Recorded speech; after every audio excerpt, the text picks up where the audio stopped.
Dr Coatsworth, thanks very much for being with us. If we can start with masks, why shouldn't New South Wales give itself every chance of avoiding where Victoria's gotten to and mandate mask wearing in highly populated areas and hotspots right now?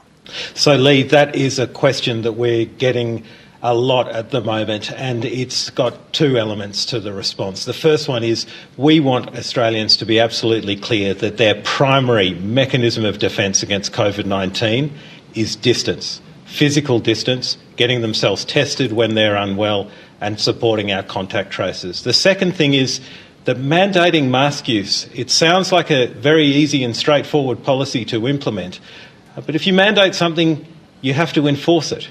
You have to give people fines. You have to ensure that the supply of masks is adequate.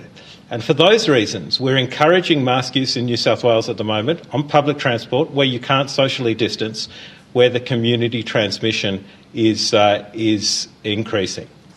The situation in Victoria has renewed the elimination versus the suppression debate. You have people at the elimination end going, oh, well, that's what they did in New Zealand and life there's basically back to normal. That's what we should do. What's your take on that?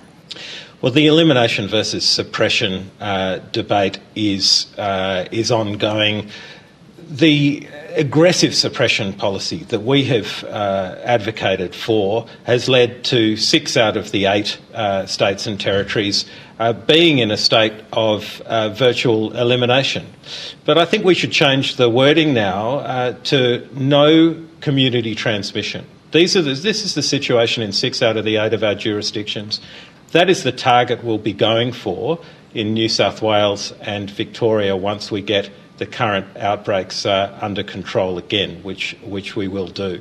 0 cases of community transmission. But to work for pure elimination would mean hermetically sealing Australia's borders when we've got many millions of cases around the world is not a realistic option.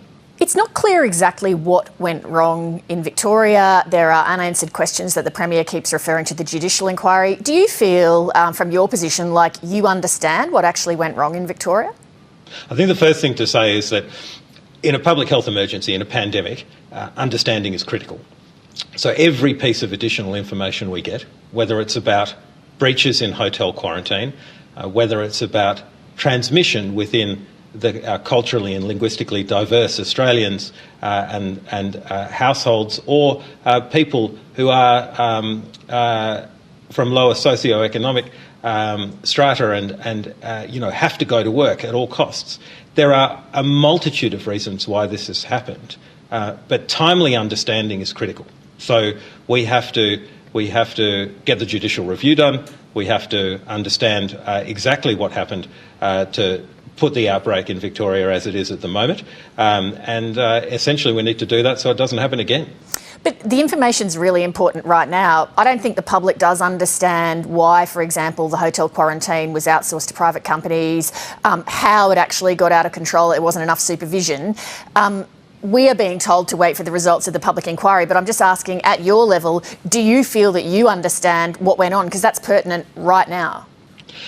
I think at our level, I mean, obviously, Leigh, we do, when there's a judicial inquiry, need to wait for the results of that. So we can't speak to things in a great deal of detail. But what we do understand is that community transmission was almost, if not completely, eliminated in Victoria at the time when this second peak, this second wave, started.